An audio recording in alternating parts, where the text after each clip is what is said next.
पहले जब आपको बोलने का मौका कोई देता है तो पहले आपको अभिवादन करना चाहिए। पहले अभिवादन करना चाहिए। ये अभिवादन, ये हमारे संस्कारों का प्रतीक है, ये व्यक्ति का पहचान है। ये यह बताता है कि आप बड़ों के प्रति सम्मान का भाव रखते हैं। तो आपको बोलने का मौका दिए हैं तो कम से कम इसका तो उपयोग करिए, क्योंकि आप एसडीएम क्यों बनेंगे उससे पहले आप में वो स्वरूप दिखना चाहिए कि आप एसडीएम लायक हैं। क्योंकि हर व्यक्ति तो नहीं बनता है ना, विशिष्ट गुणों के आधार पर ही बनता है। अभी आदित्य श्रीवास्तव जी जो रैंक 1 लाए हैं यूपीएससी में, उनका एक छोटा सा इंटरव्यू देख रहा था मैं। उन्होंने बोलते हैं लाखों लोग इस एग्जाम में बैठते हैं, लाखों तरह की स्ट्रेटजी काम करती है, लाखों तरह का तरीका विकसित होता है, लेकिन उसमें से चंद विद्यार्थी ही सफल होते हैं, अन्य असफल हो जाते हैं। यानी जिसका स्ट्रेटजी स्ट्रांग होगा वही आगे बढ़ेगा, उसको कुछ ना कुछ अलग करना पड़ेगा, और अगर वो अलग नहीं कर पाता है तो इस दुनिया में वो आगे नहीं बढ़ पाएगा। यानी आप में अलग करने की क्षमता होनी चाहिए। आप बोलते हैं कि हमको पावर चाहिए, हमको पैसा चाहिए, हमको समाज में सम्मान चाहिए और परिवार का मूंछ उठा होना चाहिए, है ना। लेकिन क्या यही आपका गोल है? आप इसके लिए तो ओलंपिक मेडल जाकर जीत सकते हैं, आप ओलंपिक में जा सकते हैं, आप क्रिकेटर बन सकते हैं, आप सिविल सर्विसेज में क्यों आए? तो सीधा बात है, जो काबिलियत है वो जो काबिलियत दिखाने का एक माध्यम सिविल सेवा भी है। और मुझे लगता है कि सिविल सर्वेंट बनने से पहले आपको अपना मोटिव क्लियर होना चाहिए कि आपको क्यों बनना है। ये सारे बातें जो है ना, ये सिर्फ आकर्षण है,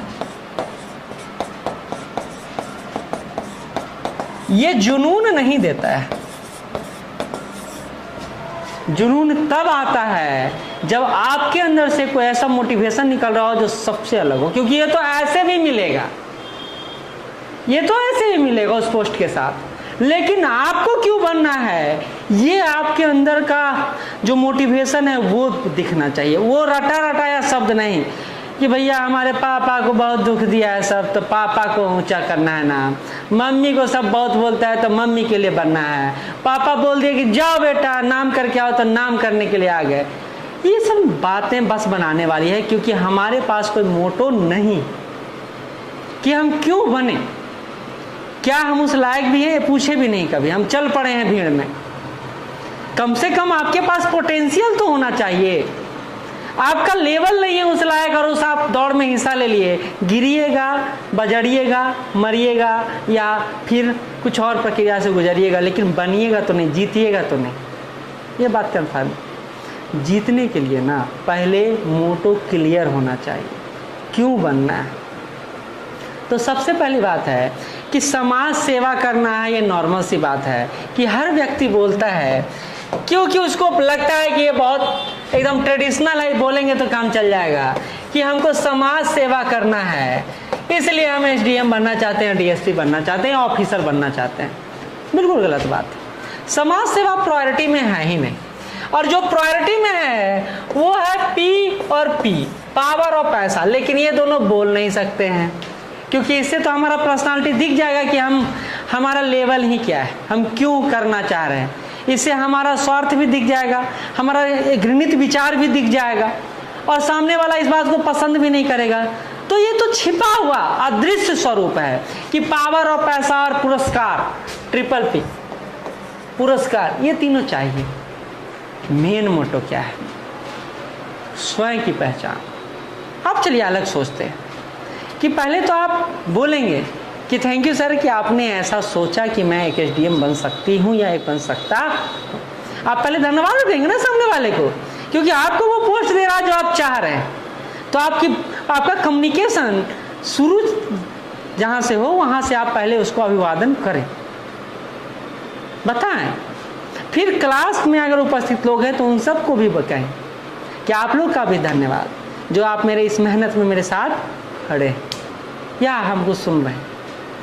फिर बताएं कि हर व्यक्ति के जीवन का एक उद्देश्य होता है। मेरा भी एक उद्देश्य है कि मैं एक सिविल सर्वेंट बनूं। हाँ, सिविल सर्वेंट बनने के क्रम में एसडीएम या डीएसपी भी एक पोस्ट है जिसके लिए मैं लालायित हूँ और मैं दिल से यह चाहता हूँ कि मैं इस पोस्ट को प्राप्त करूँ। लेकिन तब भी चूँकि मेरा झुकाव शुरू से ही, बचपन से ही समाज के प्रति रहा है और मैं चाहता हूँ कि समाज के लिए कुछ ऐसा करूँ जिससे समाज की उन्नति हो, समृद्धि हो और उसमें मैं अपने आप को देख पाऊँ। और ये मुझे प्रारंभिक अवस्था से ही दिख गया था। जब मेरे, अब देखिए अब क्या है, क्या कुछ क्रिएट कर रहे हैं कहानी। अभी मैं पढ़ रहा था, एक औरत बनी है अभी यूपीएससी क्लियर की, वो बोली कि मेरे पति ना अपने ऑफिसर को सैल्यूट कर रहे थे, मुझे देखकर बहुत बुरा लगा और मैं उनके लिए आज यूपीएससी क्वालिफाई की। जज्बा तो कहीं से आ सकता है, जुनून तो कहीं से पैदा हो सकता है। ये तो सोचने की बात है कि आप क्यों आए हैं। मोटो क्लियर नहीं है, रिजल्ट क्लियर नहीं होगा। पढ़ता हर कोई है, रिजल्ट हर कोई नहीं देता है। मोटो क्लियर, आप यहाँ किसी के प्रेशर में आके कब तक वो प्रेशर के आगे पढ़िएगा, नहीं पढ़िएगा, छोड़ दीजिएगा। यानी आपका मोटो क्लियर नहीं है तो आपका पढ़ाई क्लियर नहीं होगा। पहले मोटो क्लियर कीजिए। क्यों? तो व्यक्ति ना सबसे ज़्यादा खुद को चाहता है। आपका कई सारा आयाम हो सकता है, बोलने का कई सारा तरीका हो सकता है। मैं चाहता हूँ सर कि मैं अपना पहचान बनाऊँ। मेरा उद्देश्य है कि मैं अपना पहचान बनाऊँ और मेरा पहचान सिर्फ मेरा पहचान ना हो बल्कि मेरा एरिया का पहचान बन जाए और उसमें मेरे माँ बाप भी एक महत्वपूर्ण भूमिका में दिखाई देते हैं। मैं मानता हूँ कि मेरी सफलता में सभी का निश्चित रूप से योगदान रहा है, लेकिन मेरे माँ बाप का कुछ ज़्यादा ही रहा है, या उनका योगदान जो है वो भूला नहीं जा सकता है, क्योंकि उन्होंने विपरीत परिस्थितियों में मुझे खड़ा रहना सिखाया है। और यही जज्बा है जो मुझे ऑफिसर बनने के लिए हमेशा नित्य नए दिन प्रेरित करता है। मैं यह जान काबिलियत उतना नहीं है जितना मेरे पेरेंट्स मुझे में देख रहे हैं, लेकिन तब भी मैं अपनी काबिलियत को निखार कर उस पद तक जाना चाहता हूँ जहाँ वो भी देखकर गौरवान्वित महसूस कर सके। मेरा मोटो बड़ा सिंपल है, स्वयं की पहचान और स्वयं के द्वारा सबकी पहचान। और यही पहचान से मैं समाज सेवा भी करना चाहता हूँ और समाज में एक नया आयाम भी सृजित करना चाहता हूँ जिसमें सब आगे बढ़े और उसमें मैं भी शामिल हूँ। और मेरा साथ रहेगा और उनका प्रयास रहेगा तो एक नव निर्माण कर सकते हैं और एक नया इतिहास रच सकते हैं। और इसी के साथ मैं अपने इस पद के लिए लगातार प्रयासरत। तो इंटरव्यूअर आपसे पूछ सकता है, अब इतना बड़ा तो आप नहीं बोलिएगा, लेकिन चूंकि अभी समझा रहे हैं आपको तो इतना बोला जा रहा है। इंटरव्यू पूछेगा कि मुझे नहीं लगता है कि आप समाज सेवा करने के उद्देश्य से जाना चाहते हैं। तो अब कहेगा निश्चित रूप से सर, समाज सेवा भी एक आधार जरूर है, लेकिन मैं भी चाहता हूं कि मैं स्थायित्व प्रदान कर दूं अपने आप को, और एक ऐसा सेवा मुझे मिल रहा है जो मुझे स्टेबिलिटी दे रहा है, प्लस मेरे पैशन को नया क्रिएशन दे रहा है, नया आयाम दे रहा है, नई विविधता दे रहा है, तो मैं क्यों ना जाऊँ इस पोस्ट पर। और इसलिए मैं लगातार इसके संदर्भ में प्रयासरत रहता हूँ या रहती हूँ। हाउ टू कम्युनिकेट, कम्युनिकेशन कैसे विकसित करें, इस पर काम करना होगा।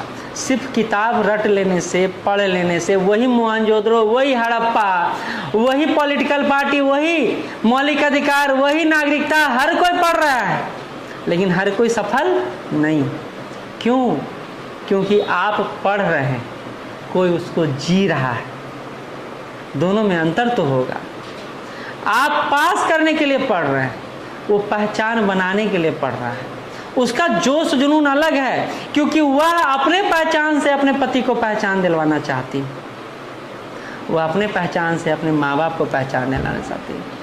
उसका पैशन जो है इस जॉब के साथ जुड़कर स्टेबल हो जाता है, इसलिए वो अपने पैशन के पीछे भाग रहा है और उसमें सिविल सर्विसेज एक महत्वपूर्ण कड़ी के रूप में उसको दिख रहा है। तो कई आयाम हैं, मोटो क्लियर नहीं है, रिजल्ट क्लियर नहीं होगा।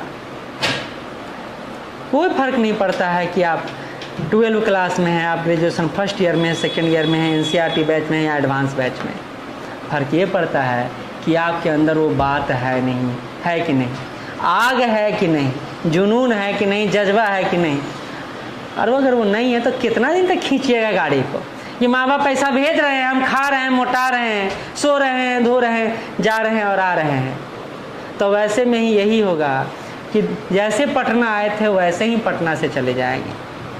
अलबत्ता आए थे खाली हाथ, जाइएगा तो बक्सा भर के सामान किताब लेके जाइएगा, लेकिन पहचान लेकर नहीं जाइएगा। यही अंतर हो जाएगा।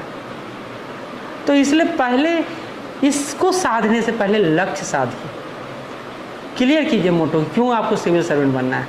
ये करप्शन करने के लिए आप नहीं जा रहे वहाँ, ये तो आपको एक प्रोसीजर है जिसमें आप शामिल होना चाहते हैं, नहीं होना चाहते हैं, अगला प्रक्रिया है।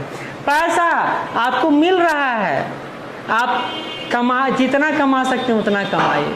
प्रेस्टीज, ये सम्मान के लिए आप हमेशा भूखे रहते हैं। जहाँ आप जाएं वहाँ आपको पहचान मिले, सम्मान मिले, लोग कहें बाबू साहब आए, बैठने दो भाई, सीट छोड़ो। तो पहले तो इसको क्लियर कर लीजिए, फिर सिविल सर्विसेज और फिर पढ़ाई के बारे में सोचिएगा। अभी हम इसी में असमंजस में हैं कि हम क्यों बनेंगे। तो मम्मी को खुश करने के लिए, पापा को खुश करने के लिए, पड़ोसी को दुखी करने के लिए, उसको रोने के लिए, या ब्रेकअप हो गया तो उस लड़की को दुख देने के लिए, लड़का को दुख देने के लिए नहीं बन सकते। बनने का एक मोटिव होना चाहिए, और वो मोटिव ऐसा होना चाहिए जिसका मोटिवेशन इस स्तर का होना चाहिए ना कि दुनिया में कोई सामने आ जाए उस हिला ना पाए आपको। अगर ये है तो आपको जीतने से कोई रोक नहीं सकता, और अगर नहीं है तो कोई जिता ही नहीं सकता है। तो कम से कम ये क्लियर रखिए, नहीं तो फिर क्या पढ़ना तो होती रहेगा, हमेशा जारी रहेगा, लेकिन किस उद्देश्य से पढ़ रहे हैं, माइंडसेट क्लियर है कि नहीं, ये पूरा होना चाहिए। ठीक, चलिए, ये तो बात इसलिए बोले क्योंकि हम लोग बस बैठ जाते हैं क्लास में और हमको लगता है कि हम सिविल सर्वेंट बन गए। क्लास में बैठने से, किताब खरीद लेने से, मैगजीन पढ़ लेने से, टॉपर की बात सुन लेने से कोई सिविल सर्वेंट नहीं बनता है, वो सिर्फ एस्पिरेंट रहता है। सिविल सर्वेंट बनना मतलब एक अलग तरह का गुण आप में विकसित हो जाना चाहिए सतत रूप से। ऐसा नहीं ऑटोमेटिक हो जाएगा, नहीं होगा ऑटोमेटिक। समझी? तो पढ़ना एक आयाम है, एक फैक्टर है, कई सारे फैक्टर मिलके आपको टॉपर बनाते हैं। तो ये आपको सीखना है।